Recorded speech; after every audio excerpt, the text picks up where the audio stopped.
안녕하십니까. 창조냐, 진화냐, 파트 2, 두 번째 이야기입니다. 창세기 1장과 창세기 11장에 관한 이야기입니다. 1장과 11장에 관한 이야기가 아니고 1장부터 11장에 관한 이야기입니다. 그 이야기를 하기 잠깐 전에 개미 이야기가 떠올라서 개미 이야기도 잠깐 해드리도록 하겠습니다. 선생님께서 하신 비유 중에 개미의 비유가 있습니다.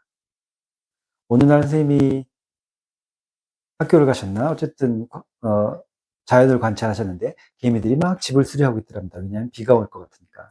비가 올 것 같아서 막, 열심히 막 일을 하고, 막 집을 수리하고, 먹이도 저장을 하고 이러는데, 선생님이 한참 동안 그것을 바라보다가, 야, 그 모습이 선생님 자신 같더랍니다. 개미의 모습이. 이거 건드리면 안 됩니다. 자기 같더랍니다. 왜냐하면, 먹고 살기 위해서 쭉 일만 하고, 집만 나르고, 사는 게 너무너무 힘드니까. 그게 꼭 자기 같아서 내가 개미를 좀 도와주면 이 개미는 하루 종일 적어도 일을 하지 않겠구나. 그래서 벌레도 잡아주고 갖다가 먹으라고. 근데 개미가 벌레를 받아가지고 자기가 잡지도 않은 거지만 그 벌레를 받아가지고 집으로 옮기면서 이해를 못 하더랍니다. 내가 이렇게 계속 도와주는데 이 개미는 누가 자기를 이렇게 도와주는지 이해를 못 하더랍니다. 네, 개미니까. 그 사람이 옆에서 계속 도와주는데 그걸 못 하더랍니다. 그러면서 결론은 개미를 이해시키려면 내가 죄송합니다. 또 다시. 내가 개미가 돼야 된다. 그렇지 않으면 절대 개미를 구원하지 못한다. 얘들을 이해를 못한다. 라는 걸 깨달으셨습니다. 그와 같이 그러하게 하나님도 인간에게 그러하다라는 유명한 일화가 있죠? 생각을 해보세요. 우리가 가다가 개미를 보고 개미굴을 보고 개미들이라는 걸 막 도와줬어. 그 어느 한 마리를 도와줬어. 먹을 것도 주고 뭐 이렇게 살짝 도와줬더니 내가 도와줄 때마다 이 개미가 나를 쳐다보는 거야. 깨우뚱깨우뚱하면서 또 도와줬더니 또 도와줄 때만 나를 딱 쳐다보고 이 개미가 머리를 깨우뚱깨우뚱 하는 겁니다. 그 결국은 그 개미가 내가 도와줄 때 나한테 와가지고 이렇게 날 쳐다보면서 혹시 도와주신 거예요? 이렇게 물어봅니다. 감사합니다. 감사합니다. 이렇게 하는 개미가 만약에 있었다 칩시다. 만약에. 그럼 그 순간부터 그 개미는 나한테 보통 개미가 아닙니다. 나랑 통하는 개미. 아주 소중한 개미가 됩니다. 나랑 통하니까. 감사하니까. 다른 200만 마리의 개미가 마음 먹고 이 하나 개미를 죽이려고 막 공격을 해. 이 개미를 죽일 수 있겠습니까? 내가 구원하지. 이 개미 죽으면 안 되거든. 나랑 통하는데, 나랑 말하는데, 그만큼 선생님께서 하신 말씀이 인간이 하나님과 통하는 게 얼마나 중요한 거냐. 네가 하나님께 감사하다고 말할 수 있는 게 얼마나 큰 거냐, 얼마나 중요한 거냐. 라고 말씀하셨어요. 인간이 그 개미가 나한테 와가지고 감사합니다, 감사합니다, 내가 도와줬다고 감사합니다, 감사합니다, 저 도와주신 거죠? 이렇게 하는 것이 얼마나 우리한테 다를 거야, 다른 개미보다. 얘는 평생 안 굶어 죽겠죠? 내가 굶어 죽게 놔두진 않을 거 아니야. 얼어 죽지도 않을 거 아니야. 다른 거미나 다른 어떤 것도 이 개미를 못 죽일 거 아니야. 왜? 내가 지킬 거니까. 왜 나랑 통하는데 나한테 감사한다는데? 인간이 하나님께 감사한다는 것은 그렇게 중요한 거고, 결국 그래서 하나님과 인간이 통하려면 선생님 말씀은 하나님이 인간의 모습으로 와야 된다. 누군가 사람을 하나님 편에서 보내야 된다. 그게 하나님이 보낸 자고, 그게 메시아고, 선지자고, 그런 거다라고 말씀하셨었죠? 이 얘기를 왜 드렸냐면, 딴 얘기 하다가 5분이 가네요? 이 얘기를 왜 드렸냐면, 137억 년 동안 세상이 발전하고 진화하면서 커지고, 능력이 있어지고, 똑똑해졌는데, 뭐하라고 그렇게 진화시켰냐, 하나님이. 왜?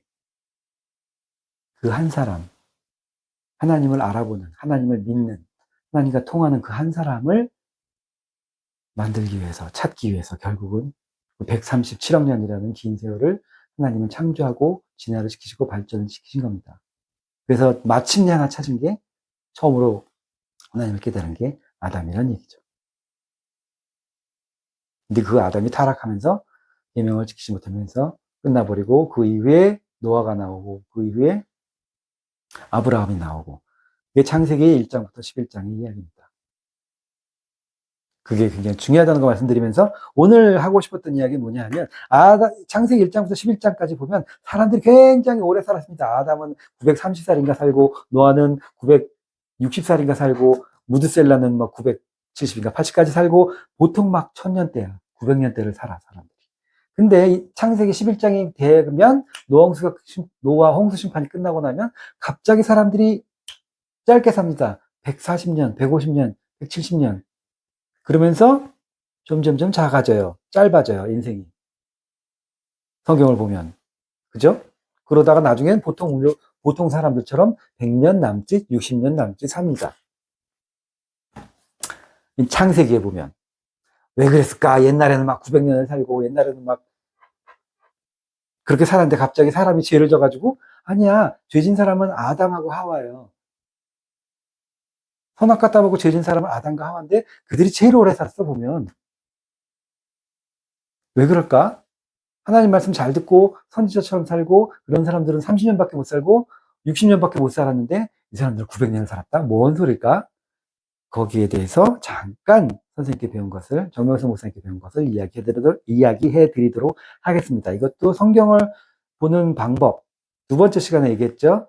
성경은 그 시대로 가서 그 시대에 봐야 된다. 그 시대 지금부터 6000년 전에 성경에 처음 시작 창세기 1장부터 11장 지금부터 6000년 전에 지금과 같은 달력이 있었을까요? 물론 없었죠. 지금 태양력인데 태양력은 세계적으로 쓰기 시작한 건 로마 시대 때니까 로마 시대 전에 뭘 썼을까요? 네, 음력을 썼습니다. 음력. 구약의 거의 모든 시간대는 음력으로 계산을 했습니다. 그러면 6000년 전에 음력을 계산을 제대로 했을까요? 그 당시에는 시간을 계산하는 것이 오늘날과 같이 정확하지 않았다라고 봐야 됩니다. 제가 공부할 때 박사 과정을 시작하기 전에 두 가지 고대 언어를 배워야 합니다. 셋 중에 두 개, 라틴어, 히브리어, 헬라어. 세 가지 중에 두 개를 해야 되는데 저는 에반게리스이기 때문에 다시 말하면 개신교이기 때문에 라틴어를 안 하고 히브리어하고 헬라어를 하게 됐습니다. 이게 그 유명한 헬라어 사전입니다. 두껍죠? 네. 게몰이라고 헬라어 사전입니다. 보시면 아시겠지만 굉장히 복잡합니다. 단어가 굉장히 많아요. 신약 성경은 헬라어로 쓰여졌습니다. 그래서 이 사전이 필요해요. 하지만 구약 성경은 히브리어로 쓰여져 있습니다. 히브리어는 이렇게 사전에서부터 차이가 납니다. 히브리어는 우리 교수님이 말씀하셨어요. 그 당시에. 히브리어는 거의 800단어만 가지고 자주 쓰이는 단어가 거의 800단어래요. 그것만 있으면 모든 성경의 80% 이상을 해결한답니다. 800단어로 성경의 80%, 구약 성경의 80% 이상이 해석이 된답니다. 나머지 20%는 잘 안 쓰는 단어들. 그러니까 성경 사전 자체가 굉장히 얇고 작습니다. 그건 무슨 뜻이냐? 한 단어로 의미하는 바들이 굉장히 많다는 얘기죠. 예를 들면 잠을 자다. 히브리어로 잠을 자다를 찾으면 뜻이 잠을 자다란 무슨 뜻이냐면 진짜로 잠자는 거, 남자와 여자가 같이 잠자는 거, 죽은 거, 모든 걸 뜻하게 됩니다. 여러 가지 뜻을 해요. 그걸 문장 안에서 답을 찾아야 돼요. 단어 자체는 똑같아요. 잠잔다, 우리말로 섹스한다, 남녀 간의 관계합니다. 똑같은 뜻입니다. 죽었다. 다 똑같은 단어를 씁니다. 그 문장 안에서 그 의미를 출연해야 됩니다. 그만큼, 옛날 고전 히브리어는 단어가 많지 않습니다. 무슨 뜻이냐면, 그렇게 정확하게 따질 수 없었다는 얘기예요. 그리고 결정적으로 우리 교수님이 그 당시에 제가 방금 다시 인터넷으로 교수님 찾아봤는데 누구셨는지 바뀌셨는지 다른 사람이 나왔습니다. 그래서 이름을 못 말씀드리겠지만 그때 저한테 구약학 강의를 하셨던 교수님이 그 시험 때 1대1 구두 시험 때 뭐라고 하셨냐면 구약 성경에는 지금 히브리어가 아닙니다. 옛날 고대 히브리어에는 1년, 2년 하는 연이라는 단어가 있고 첫 번째 1이라는 단어가 있고 무슨 말인지 아시겠죠? 연과 일이 있습니다. 근데 무슨 달이라는 단어 자체가 없답니다. 이해가 되셨을까요? 년은 있고 일은 있는데 달이란 단어는 없답니다. 고전 히브리어에. 그러니까 그 옛날 창세기 1장부터 11장에 나오는 그 시간대를 우리가 알고 있는 지금의 시간대로 생각을 하면 안 된다는 거예요. 그 당시에 연, 그 당시에 일, 이걸 우리가 알고 있는 1년, 2년과 우리가 알고 있는 하루, 이틀 그 개념으로 생각하면 안 된다는 겁니다. 그 당시에는 달이라는 개념 자체가 없었으니까. 그 당시에 1년을 지금처럼 지구가 한 바퀴 도는 그것을 1년으로 계산했었을까요? 그 당시엔 그런 거 모르잖아요. 태양력도 없었고. 그때 그렇게 배웠는데 그 이전에 저는 하나도 놀람이 없었습니다. 왜냐하면 그 이전에 선생님께 배워서 알고 있었습니다. 선생님 뭐라고 하셨냐면 그 이전에 창세기 1장부터 11장에 나와 있을 때는 그 개념이 흐릿했다. 때가. 정확하게 지금 우리가 알고 있는 연 이런 걸로 정할 수 없을 때다. 그 당시에는 음력이기 때문에 한 달을 1년으로 계산했을 수도 있다. 그럴 확률이 더 크고 그게 그렇게 따지면 시간이 맞는다. 왜? 930년을 살았는데 그 당시에 한 달을 내가 얘기했죠. 히브리어에는 달이라는 개념이 없고 연이라는 개념만 있다. 그러니까 이걸 연이라고 그랬는지 이걸 연이라고 했는지 모른다는 거죠. 그걸 만약에 한 달을 1년으로 계산한다면 아담은 72살인가 3살 정도 살았을 겁니다. 나누기 12 하면 되니까. 노아는 960살이면 76살인가 5살인가 정도 살았을 겁니다. 굉장히 합리적인 나이가 나오죠.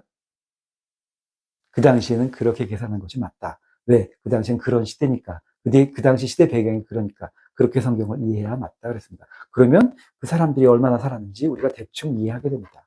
아하, 알 수 있게 됩니다. 노아 시대 때도 120년 동안 방주를 만들려고 했는데 120년 동안 준비하는 기간이 아니고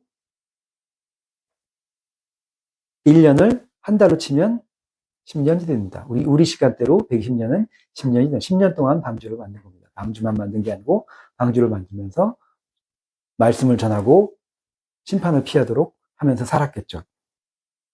그렇게 하면 모든 것이 굉장히 이성적이고 논리적이고 이해할 수 있게 풀어져 나갑니다. 이것이 성경의 창세기 1장에서부터 11장에 관한 이야기입니다. 감사합니다.